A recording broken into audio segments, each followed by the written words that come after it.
Hi అండి. అందరూ ఎలా ఉన్నారు? అందరూ బాగుండాలని నేను కోరుకుంటున్నాను. ఇది వచ్చేసి సంతండి. శుక్రవారం నాడు జరిగే రావికాతం అనే గ్రామంలో జరుగుతుంది ఈ సంత. ఎంత బాగుందో చూడండి. కూరగాయలు ఇక్కడ కేజీల లెక్కని అలా ఏం తీయరండి. ఓన్లీ పోగులు అలా పేర్చేసి మనకి పెడతారన్నమాట. ఇవి వాటా పెడతారు. ఇది 20 రూపాయలు, ఇది 30 రూపాయలు అని అలా అమ్ముతారనమాట. ఇది రావికాతం శుక్రవారం జరుగుతుంది. చాలా ఫేమస్. ఎంత బాగున్నాయి చూడండి. ఎంతో ఫ్రెష్గా ఉన్నాయి కూరగాయలు. టేస్ట్ కూడా బాగుంటాయంట. వీళ్ళు కొంచెం వాటర్ పెద్దగా ఉండదు కాబట్టి కూరగాయలు టేస్ట్ వస్తాయి. చాలా బాగుందని అంటాం. కూరగాయలు చూడండి ఎలా పెట్టారో.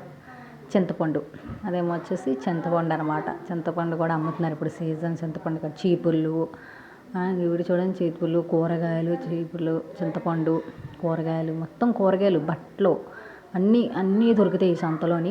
పిల్లలు ఆడుకునే బొమ్మల కానించి. అండ్ ఇక్కడ కారానికి ఆవిడ అన్నీ చూసారు. కారం, పసుపు, ఆవాలు, ధనియాలు అవన్నీ